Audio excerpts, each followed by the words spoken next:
The other day, while searching for culinary inspiration, I stumbled upon a video from Fallow, a fantastic British channel that always inspires me. One of their chefs was making these incredible fondant potatoes. Watching how effortlessly they put it together completely hooked me. I knew right then I had to bring this recipe to you. Fondant potatoes are crisp on the outside, insanely creamy inside, and famously served by top chefs worldwide. Today, I'm showing you step by step how to master them at home.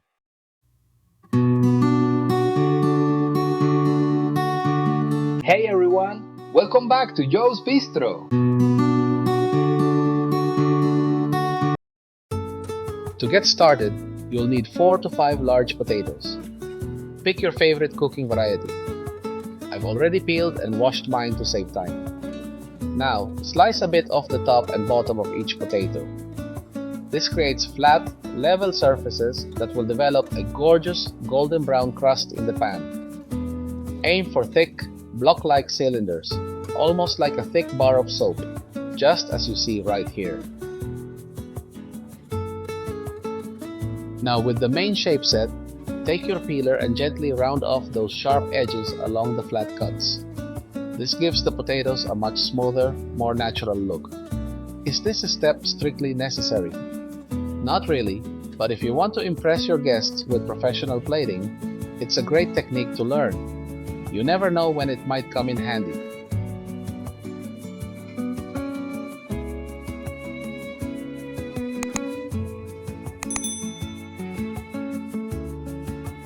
Next, place your classic cast iron skillet over medium-low heat.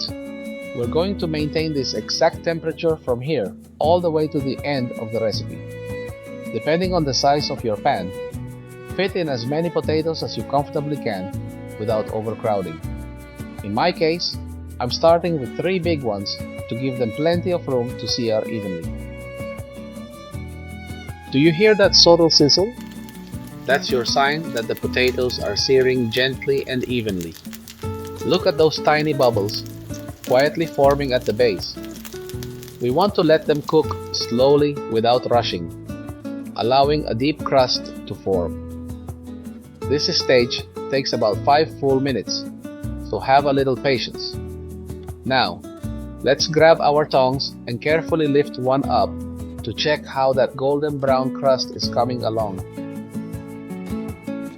Excellent! That golden crust is starting to build up nicely. To speed up the browning and infuse rich flavor into the potatoes, I'm adding some butter. I'm not giving you an exact measurement here because we'll eyeball it as we go. Now, an important detail I forgot to mention earlier. When slicing the flat tops and bottoms, make sure to do it in one single clean cut. If your knife isn't sharp, or if you saw through the potato, you'll end up with an uneven surface that won't sear properly, so watch out for that. Also, the reason we aim for a deep, rich sear right now is that once we pour in the broth later, some of that color will wash off. So achieve the best golden brown color you can without burning it. That's a brilliant tip straight from the chef at Fallow.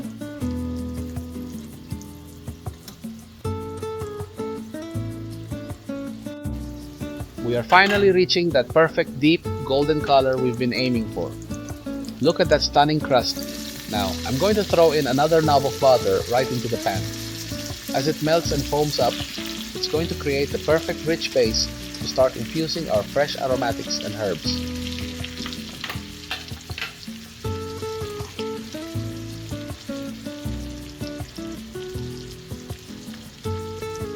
Now is the perfect time to drop in our chopped garlic around the pan, followed by fresh rosemary. The chef at Fallow used thyme, but I didn't have any on hand. Sometimes in cooking, you just have to adapt with what you have. Next, we pour in our rich roasted beef stock. If you haven't seen my roasted stock video yet, I'll leave the link right at the end.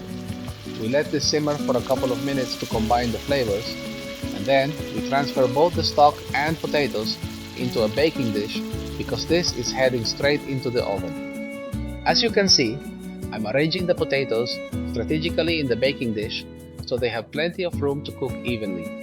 Next, I'm pouring in that aromatic stock from the skillet.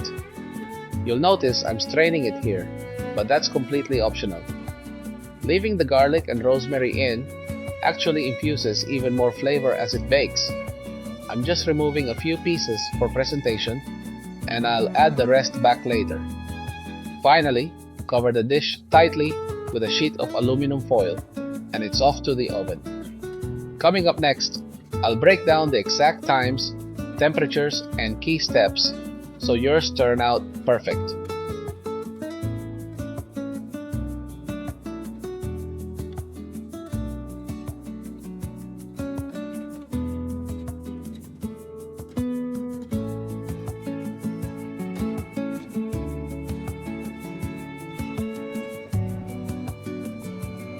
The first 10 minutes are up, so let's check on our potatoes.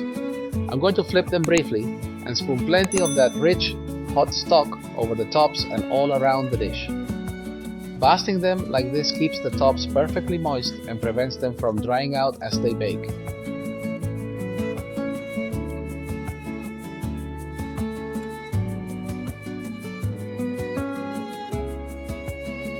Now, cover the dish tightly with foil once again and send them straight back into the oven.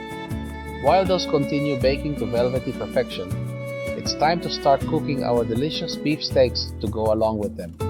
Oh yeah, let's get that meat sizzling. Now, with our clean skillet set back over medium-low heat, add a drizzle of olive oil. Gently lay the beef steak in from front to back, away from you, to prevent hot oil splatters. We're aiming for a perfect medium rare to keep it nice and juicy. Judging by the thickness of this cut, about 2 minutes per side will do the trick.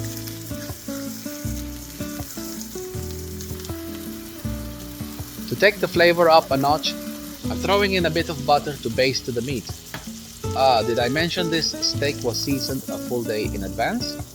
If I didn't, well, now you know, it makes a world of difference. After 2 minutes, pull the steak out and repeat with the next piece. Now, let's check on our fondant potatoes.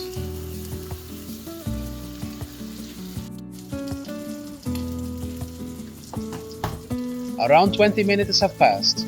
Man, time flies. When you're having fun in the kitchen, now it's time for the ultimate check, the knife test. Gently slide a sharp paring knife straight into the center of a potato. If it slides in smoothly with zero resistance, like soft butter, they're done.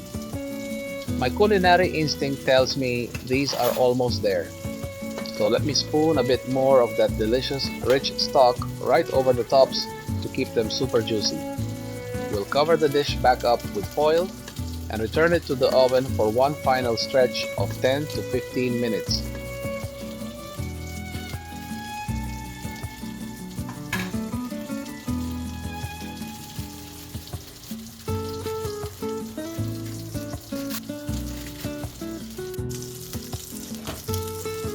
Let's double check our beef steak. It has rested nicely, achieved the target temperature, and looks mouth-watering. Turn off the heat and remove it from the skillet.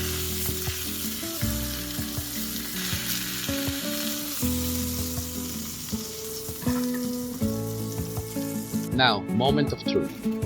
Time for the final check on our fondant potatoes. We'll perform the knife test one last time. Notice how effortlessly the blade slides in all the way through with zero resistance? Absolutely flawless. These fondant potatoes are cooked to pure buttery perfection. First, transfer the fondant potatoes to a plate and let them rest. While they rest, we're going to reduce that rich stock left in the baking dish right inside the same skillet we used for our steaks. That leftover browned residue at the bottom of the pan is pure liquid gold. Pour in the strained stock to leave behind the spent garlic and rosemary. Their job is done, and we want a silky finish. To make this sauce extraordinarily rich, pour in all those flavorful juices released by the resting steaks. Season with a pinch of salt and freshly cracked black pepper. Now, let it simmer gently over low heat until it reduces down to a thick, velvety glaze. Once it looks ready, test the consistency using the spoon test. Dip the back of a spoon into the sauce and run your finger straight down the middle. If it leaves a clear, distinct line that holds its shape without running, your pan sauce is spot on. Turn off the heat, transfer it to a bowl, and let's get plating.